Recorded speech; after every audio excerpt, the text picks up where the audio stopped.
ಈ ಕಾರ್ಯಕ್ರಮ ನೋಡಿದ್ರೆ ಇದು ಯುವ ಶಕ್ತಿ ಕಾರ್ಯಕ್ರಮ ಅಲ್ಲ, ಇದು ಯುವ ಶಕ್ತಿಯ ಜಾತ್ರೆ ಅನ್ಸ್ಬಿಟ್ಟು ನನಗೆ. ಒಂದು ಜಾತ್ರೆ ಮಾಡಿದ್ರೆ ನೀವು ಅಲ್ಲಿಂದ ಸ್ವಲ್ಪ ಶಾಂತ. ನಾನು ಕೂಡ ಅನ್ಕೊಂಡಿದ್ದಿಲ್ಲ ಇಷ್ಟು ಅದ್ದೂರಿಯಾಗಿ ಮಾಡ್ಕೊಳತ್ತ.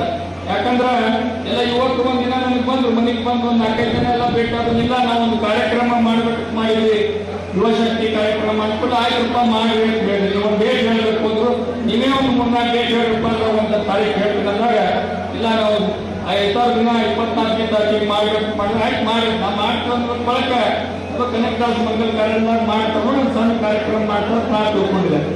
ಆದ್ರೆ ನೀವು ನೋಡಿದ್ರೆ ಏನನ್ನಿಸ್ತದಪ್ಪ ಅಂದ್ರೆ ಬಹಳಷ್ಟು ಮಂದಿಗೆ ನೋಡ್ಕೊಟ್ಟಿರ್ತೈತಿ.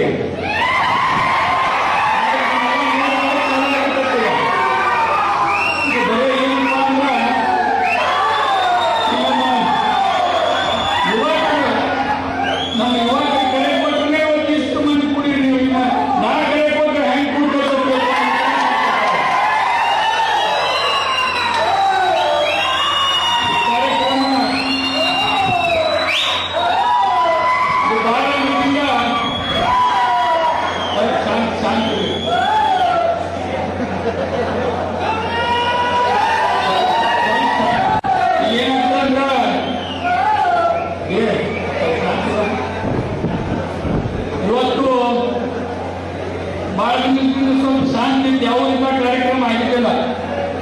ಬಹಳಷ್ಟು ಮಂದಿ ಹೇಳ್ಕೊಂಡು ಎಲ್ಲ ಶಾಂತ ಆಗಿಲ್ಲ. ಆದ್ರೆ ಈಗ ಸುನಾಮಿ ಬರ್ತದೆ ಅಂತ ಹೇಳಿ ವಿಚಾರ ಮಾಡಿದ್ದಿಲ್ಲ.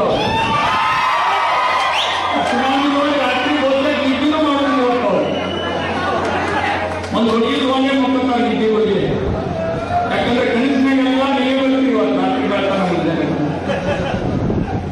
ಅಂದ್ರೆ ಯುವ ಶಕ್ತಿ ಎಲ್ಲರೂ ಏನಂದು ಅನ್ನೋದು ಬಹುತೇಕ ಬಹಳ ಹಿಂದಿನಿಂದಲೂ ಕೂಡ ನಾವು ಬೊಬ್ಬೇಶ್ವರ ಅಷ್ಟೇ ಅಲ್ಲ, ಇವತ್ತು ಬಿಜಾಪುರ ಜಿಲ್ಲೆ ಬಿಜಾಪುರದವರು ಸಾಕಷ್ಟು ಜನ ಇದ್ದಾರೆ, ಎಲ್ಲ ತೋರಿಸ್ಕೊಟ್ಟಿದ್ದೀರಿ. ಆದ್ರೆ ಇವತ್ತ ಬಹಳ ವಿಶೇಷವಾದ ಕಾರ್ಯಕ್ರಮ ಮಾಡಿದ್ರಿ.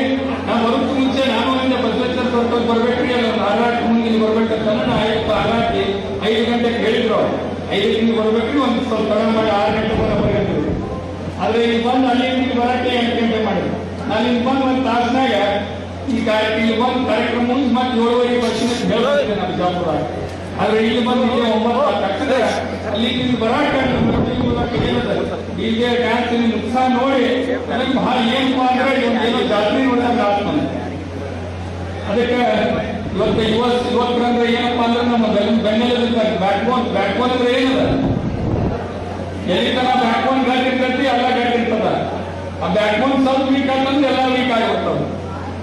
ಸೊ ಯುವಕರಂದ್ರೆ ನಮ್ಮ ಬ್ಯಾಕ್ಬೋನ್ ಇದ್ದಂಗೆ. ಸೊ ಅದಕ್ಕೆ ಯುವಕರು ನಮ್ಮ ಭಾರತ ದೇಶದಾಗ ನಮ್ಮ ಜನಸಂಖ್ಯೆ ಎಷ್ಟೈತಂದ್ರೆ ಇವತ್ತು 130 ಕೋಟಿ ಮೇಲೆ ಆಗುತ್ತೆ. ಆ 130 ಕೋಟಿ ಒಳಗೆ ಕನಿಷ್ಠ 65% ಯುವಕರು, 65% ಅಂದ್ರೆ ಹೇಳ್ತಾರೆ ಜಾತ್ರೆ ನೋಡಿದ್ರೆ ಹೇಳ್ತಾರೆ 130 ಕೋಟಿಗೆ 65% ಅಂದ್ರೆ ಆಲ್ಮೋಸ್ಟ್ 80 ಕೋಟಿ ತನಕ ಬರ್ತಾವೆ. ಅಷ್ಟೇ ಯುವಕರು. ಯುವಕರು ಮನಸ್ಸು ಮಾಡಿದ್ರೆ ಏನೆಲ್ಲ ಮಾಡಬಹುದು ಅನ್ನೋದು ಇವತ್ತಿಗೆ ತೋರಿಸಿದೆ. ಯುವಕರು ಇವತ್ತ MB ಪಾಟೀಲ್ ಬಹುತೇಕ ಈ ಕ್ಷೇತ್ರಕ್ಕೆ ಮಾಡಿದಂತ ಕೆಲಸ ಕಾರ್ಯಗಳು ಅದನ್ನೆಲ್ಲ ನಮ್ಮ ಯುವಕರಿಗೆ ಸಾಕಷ್ಟು, ಯಾಕಂದ್ರೆ ಎಲ್ಲೋ ದುಡ್ಯಾಕ್ ಹೋಗ್ಬೇಕು. ಮೊದಲು ಸಾಲಿಗೆ ತನಕ ಎಷ್ಟೋ 10 ಎಕರೆ 20 ಎಕರೆ ಜಮೀನು ಅಂದ್ರೂ ಎಲ್ಲೂ ಉಪಯೋಗ ಇರಲಿಲ್ಲ. ಎಲ್ಲೋ ಬೆಂಗಳೂರು ಹೋಗಲು 10-20 ಸಾವಿರ ದುಡ್ಯಾಕ್ ಹೋಗ್ಬೇಕಾಗಿತ್ತು, ಬಿಜಾಪುರಕ್ಕೆ ಏನೋ ಒಂದು ನೌಕರಿ ಮಾಡಕ್ ಹೋಗ್ಬೇಕಾಗಿತ್ತು. ಆದ್ರೆ ಇವತ್ತು ನಿಮ್ಮನ್ನೇ 10,000 ಟನ್ ಇಟ್ಕೊಳ್ಳೋ ಮಾಡ್ಯಾರ.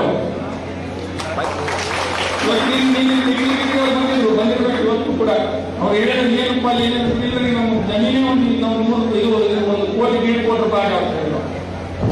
ನಾವು ಅಷ್ಟು ಗಳಿಸ್ತೇವೆ. ಇವತ್ತು ಮೊದಲು ನಾವು ದ್ರಾಕ್ಷಿ ಬೆಳೆದಿದ್ವಿ ಈ ಭಾಗದ ತಿಕೋಟ, ಈ ಭಾಗದ ಹೆಚ್ಚು ನಾವು ದ್ರಾಕ್ಷಿ ಬೆಳೆಗಳ ಪರಿಸ್ಥಿತಿ ಏನಿತ್ತು ಅಂದ್ರೆ ನಾವು ನೋಡ್ತಿದ್ದೀವಿ. ಟ್ಯಾಂಕರ್ ದ್ರಾಕ್ಷಿ ತಂದು ನೀರು ಹಾಕ್ತಿದ್ವಿ. ಉಪವಾಸದಿಂದ ಆ ಟ್ಯಾಂಕರ್ ನೀರು ಕೊಡ್ತಿದ್ವಿ. ಅಂತ ಪರಿಸ್ಥಿತಿ ನೋಡಿ ಎಷ್ಟೋ ಜನ ಇವತ್ತ ದ್ರಾಕ್ಷಿ ಮಾಡ್ಲಕ್ಕಾಗಲ್ಲ ಹೋಗಿದ್ರು ನೋಡಿ. ನಮ್ಮ ಕಡೆ ಹಿರಿಯರು ತಿಳಿಯಾಕೋರ ಒಂದು ಟೈಮ್ ಪರ್ಸಪ್ಪನವರು ಅವರೆಲ್ಲ ಹಿರಿಯರು ಈ ಭಾಗಕ್ಕೆ ನೀರು ತರಬೇಕಂತ ಬಹಳಷ್ಟು ಬುತ್ತಿ ಕಟ್ಕೊಂಡು ಹೊಲ ಅಡ್ಡಾಡಿ ಸರ್ವೆ ಮಾಡಿ ನೀರಾವರಿ ನೀರಾವರಿ ಮಾಡಬೇಕಂತೇಳಿ ಹೋರಾಟ ಮಾಡಿರೋಲ್ಲ.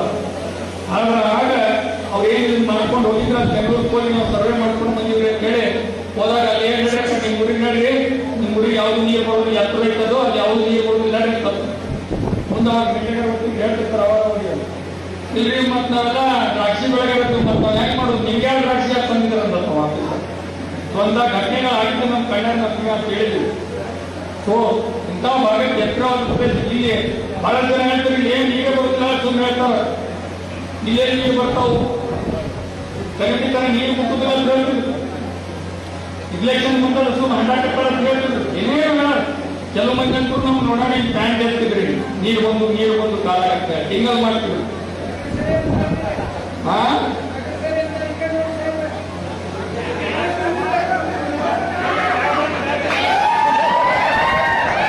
ಅವ್ನು ತಿಕ್ಕೊಂಡ ಸಿದ್ದರಾಮಯ್ಯ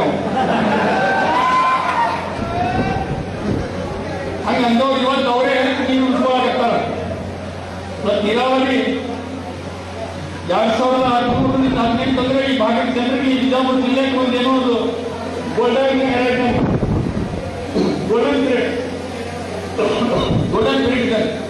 ಅವಾಗ ಏನ್ ನೀರಾವರಿ ಯೋಜನೆ ಅದು ಬಹುತೇಕ ಹಿಂದೂ ಆಗಿಲ್ಲ ಮುಂದೂ ಆಗುದಿಲ್ಲ ಅಂತ ಒಂದು ಯೋಜನೆಗಳು ತೆರಿಗೆ ಮಾಡಿದ್ರು ಇವತ್ತ ಈ ಭಾಗಕ್ಕೆ ಮಾಡಿ ಬಹುತೇಕ ಅವಾಗ ಹೆಂಗಿತ್ತಪ್ಪ ಅಂದ್ರೆ 1 ಎಕರೆ 2 ಎಕರೆ ಇವತ್ತು ಯಾವ್ದೋ ಜಮೀನು ಐತಂದ್ರೂ ಕೂಡ ನಾವು 8 ಬೋರ್ ಹೊಡಿತಿದ್ವಿ. 8 ಬೋರ್ ಹೊಡೆದು ಸಾಲ ಮಾಡಿ ಆ ಸಾಲ ತೀರ್ಸಕ್ಕೂ ಆಗ್ತಿದ್ದಿಲ್ಲ. ಅದೇನು ಬರ್ತಾ ಇರ್ತದೆ ಅಲ್ಲೇ ಅವ್ರಿಗೆ ಕೊಟ್ಟು ಬಂದ್ಬಿಡು, ಗೊಬ್ಬರದವರಿಗೆ ಮುಂದೆ ಬ್ಯಾಂಕ್ನವ್ರಿಗೆ ಕೊಟ್ಟು ಬಂದ್ಬಿಡು, ಬಟ್ ಮತ್ತೆ ಮನೆಗೆ ಖಾಲಿ ಚೂಲ ಹೇಳ್ಕೊಂಡೇ ಬಿಡು ಆ ಪರಿಸ್ಥಿತಿ. ಆದ್ರೆ ಎಲ್ಲರೂ ಇವತ್ತು ನಿಮ್ಮ ಮಕ್ಕಳು ಮೊಮ್ಮಕ್ಕಳು ಸ್ವಂತ ಶ್ರೀಮಂತರಾಗುವಂತ ಕೆಲಸ ಇವತ್ತು ಯಾರಾದ್ರೂ ಮಾಡಿದ್ರೆ ಅದು ಎಂ.ಬಿ. ಪಾಟೀಲ್. ಈಗ ಪರಮಪೂಜ್ಯರು ಹೇಳಿ ಸಿದ್ದೇಶ್ವರ ಸ್ವಾಮೀಜಿಯವರು ಬಹಳಷ್ಟು ಮಂದಿ ಕೇಳ್ತಾರೆ, ಬರೀ ಸಿದ್ದೇಶ್ವರ ಸ್ವಾಮೀಜಿಯವ್ರ ಹೆಸರು ಹೇಳ್ತಾರೆ ಅವರು ಮಾತಾಡ್ತಿದ್ದಾರೆ, ಅದು ಅಂದವರಲ್ಲ. ಆದ್ರೆ ಸಿದ್ದೇಶ್ವರ ಸ್ವಾಮೀಜಿಯವರು ಬಿಜಾಪುರ ಜಿಲ್ಲಾದಾಗ ಎಷ್ಟೋ ಮಂದಿ ರಾಜಕಾರಣಿಗಳು MLA MP ಗಳು ಮಿನಿಸ್ಟರ್ ಆಗಿರೋರ ಎಂ.ಬಿ. ಪಾಟೀಲ್ಗೆ ಕರೆದು ಒಂದು ಬಂದಿಸಿ ನೀರು ಕೊಟ್ರಿ ಅಂತ ಯಾಕೆ ಅವ್ರು ಹೇಳಿದ್ರು? ಯಾಕಂದ್ರೆ ಯಾರ ಕಡೆ ಸಾಧ್ಯದ ಅನ್ನೋದು ಅವ್ರು ಗೊತ್ತಿತ್ತು. ಉಳಿದವ್ರು ಹೆಂಗದಾರ ಎಂ.ಬಿ. ಪಾಟೀಲ್ ಯಾರ ಕಡೆ ಸಾಧ್ಯ ಮಾಡಕ್ ಇವ್ರು ಒಬ್ಬರೇ